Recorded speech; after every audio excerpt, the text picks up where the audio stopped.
యష్మి మిమ్మల్ని ఫస్ట్ వీక్లో ప్రేరణ నాకు నచ్చదు అని చెప్పింది. మీ ఫీలింగ్ ఏంటి? యాక్చువల్ ఫ్రెండ్స్ కదా మీ ఇద్దరు?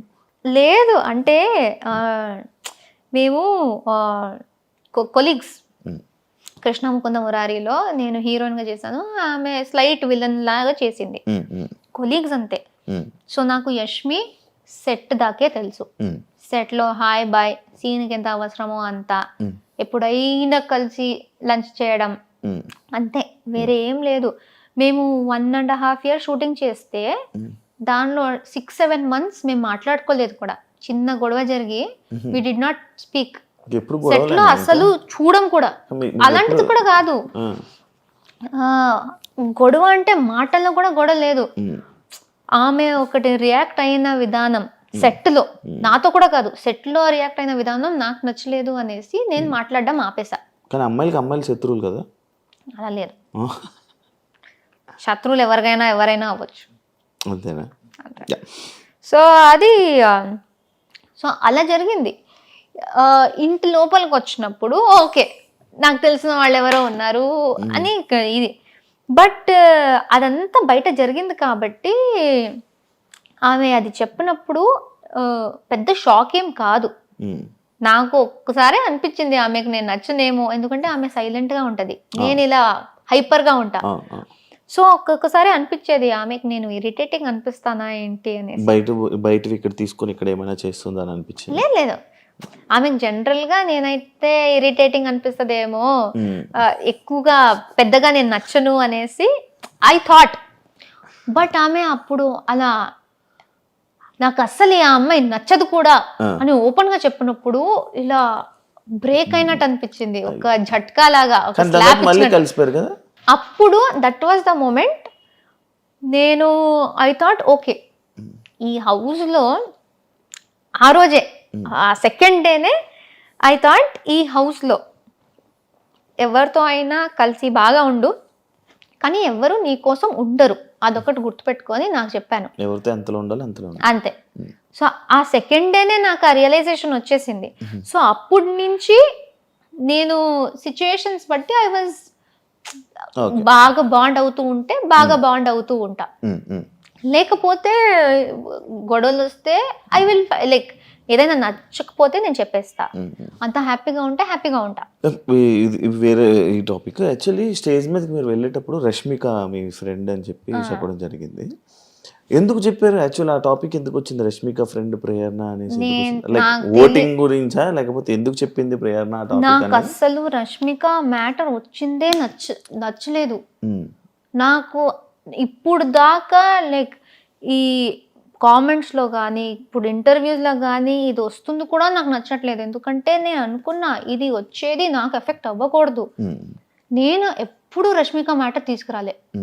నేను ఫస్ట్ ఇంట్రొడక్షన్ లోనే ఎవరు నాగ్ సార్కి లైక్ టీంకి చెప్పారో తెలియదు, కానీ ఆయన అది అడుగుతారు కూడా అని నాకు తెలీదు, ఎక్స్పెక్ట్ చేయలే.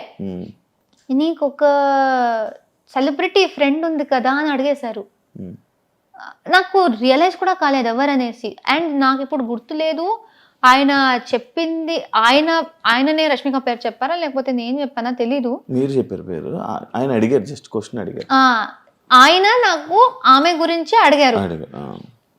సో చాలా పెద్ద సెలబ్రిటీ, చాలా మంది తెలుసారంటే చాలా పెద్ద సెలబ్రిటీ మా ఇండస్ట్రీలో, నీకు ఆమె తెలుసు అన్నారు. అప్పుడు నాకు ఫ్లాష్ అయింది, ఓ రష్మిక. సో అది ఆయనకు ఎవరు దాని గురించి చెప్పారో తెలీదు. అండ్ అప్పటి నుంచి స్టార్ట్ అయిపోయింది ప్రతి ఒక్కరు దాని గురించి అడగడం. And I don't like it, ఎందుకంటే అది ఇలాంటి ఆమె ఇప్పుడు ఏ స్టేజ్కి వెళ్ళిపోయిందో, ఇప్పుడు బిగ్ బాస్ సంబంధించిన దాంట్లో ఈజీగా ఎవరైనా మిస్అండర్స్టాండ్ చేసుకోవచ్చు. రష్మిక గురించి మాట్లాడుతుంది అంటే పాపులారిటీ కోసమా అనేసి. నాకు అసలు వద్దు ఇది. నేను ఇప్పుడు కూడా వేరే ఇంటర్వ్యూ వాళ్ళు వస్తే రష్మిక గురించి ఏమైనా క్వశ్చన్ ఉంటే ప్లీజ్ నన్ను అడగకండి, ఎందుకంటే చాలా అయిపోతుంది. నేను మాట్లాడేది నా గురించి చాలా ఉంది. సో ఇది ఒకటి అడ్డం పెట్టుకుని మాట్లాడే అవసరం అదే. లైక్ అదే మీరు లోపలికి వెళ్ళేటప్పుడు ఆ సిచ్యువేషన్ లో ఎందుకు చెప్పింది, మళ్ళీ వీళ్ళిద్దరు రూమ్మేట్స్ అంట దీని గురించి అది ఇప్పుడు ఇది ఆయన క్వశ్చన్ bold. అడగకపోతే నాకు ఎక్కడి నుంచి వస్తుంది? అవును సో వాళ్ళు అది ఎందుకు క్రియేట్ చేశారు? ఇప్పుడు Actually సూర్య గారు తెలియదు వస్తే కూడా అవును సూర్య గారు వచ్చారు, ఉమ్, ప్రతి ఒక్కరి గురించి వాళ్ళు ఇంట్రొడక్షన్ ఇచ్చారు. వీళ్ళు యూట్యూబ్ చేస్తారు, వీళ్ళు డాన్స్ చేస్తారు. నా మీద వచ్చినప్పుడు ఈమె రష్మిక చైల్డ్హుడ్ ఫ్రెండ్ అన్నారు. ఉమ్, అసలు అప్పటి కూడా అనుకున్నా, అరే ఎందుకు అక్కడ ఎందుకు అది చెప్తున్నారు అనేసి. ఉమ్. సో అది చాలా పాయింట్స్లో అరే అవసరం లేదు కదా అనే పాయింట్స్లో కూడా దాని గురించే మాట్లాడారు. సో ఐ డోంట్ నో, అంతే నాకు నేను మాట్లాడాలనుకోరా వద్దు ఇప్పుడు అనుకున్నా అది వస్తూనే ఉంటుంది ఆ టాపిక్. అది వస్తూనే ఉంటది, ఎందుకంటే అది పెద్దది. ఇంకెక్కడి నుంచి అది కంటిన్యూ అవుతుంది. ఏం చేస్తారు మరి? ఇగ్నోరా? అంతే, ఇలా ఇగ్నోర్ నవ్వేసి అలా తెలిసేయడం. హౌస్లో ఎవరిని బ్లాక్ చేసుకోవాలి, ఎవరిని ఫ్రెండ్ చేయాలి అని అన్న సిచ్యువేషన్లో వస్తే అందరినీ ఫ్రెండ్ చేసుకొని సోనియాని మాత్రం ఉమ్, అలాంటి పర్సన్ నా లైఫ్లో వద్దు ఇది అని చెప్పి మీరు చెప్పడం జరిగింది. ఉమ్, కానీ మీరు సోనియా పెళ్ళికి వెళ్ళారు. ఉమ్. ఎలా ఇది నాకు అర్థం కాల. నేను ఫస్ట్ ఆఫ్ ఆల్ వాళ్ళు మాకు చెప్పింది ఏంటంటే, మీరు ఫాలోలో మినిమం ఒకటి పెట్టేసి ఎంతమైందైనా పెట్టొచ్చు, బ్లాక్ లో 100% ఖచ్చితంగా ఒక్కరు ఉండాలి అని చెప్పారు. అండ్ బిగ్ బాస్ చెప్పిన మాట ఏంటంటే, మీరు ఎవరిని పడట్లేదో, ఎవరిని మీరు హౌస్ తర్వాత కలవకూడదు అనుకుంటున్నారో వాళ్ళని ఇక్కడ పెట్టండి అని ఆయన అనౌన్స్ చేశారు. ఆయన అనౌన్స్ చేసిందే నేను రిపీట్ చేశాను, నేను కలవకూడదు అనుకుంటుంది అనేసి ఇలా పెట్టాను. కానీ అది అక్కడ ప్రక్రియ చేయాలి. సో ఉన్న వాళ్ళలో నేను అందరినీ పెట్టలేదు, నేను 7 or 8 members నే పెట్టాను. అంటే ఈమెను మెన్షన్ చేశారు కదా, లైక్ ఎవరినైనా కలుస్తాను కానీ ఈమెను అయితే ఎవరినైనా కలుస్తాను అని చెప్పలేదు.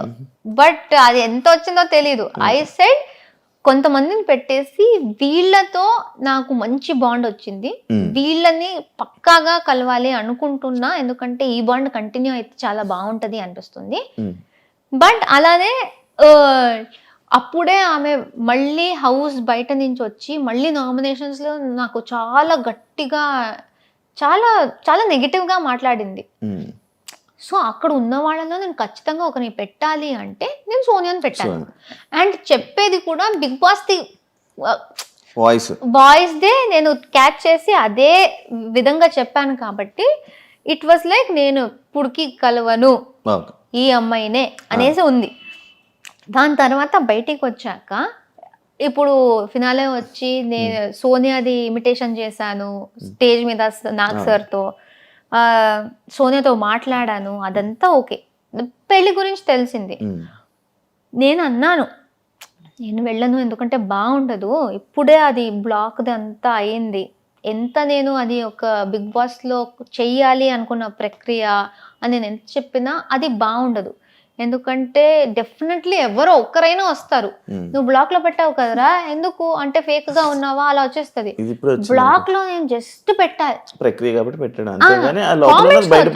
సో నేను చెప్పాను, నేను శ్రీపద్కి చెప్పాను, మా నాన్నకు చెప్పాను. సోనియా మా నాన్నకు కూడా ఇన్విటేషన్ ఇచ్చింది దగ్గర నుంచి. యశ్వీర్ అండ్ సోనియా ఇద్దరు నాన్నని పిలిచారు, శ్రీపద్ని పిలిచారు, నేను బయటకు వచ్చినప్పుడు నన్ను పిలిచారు.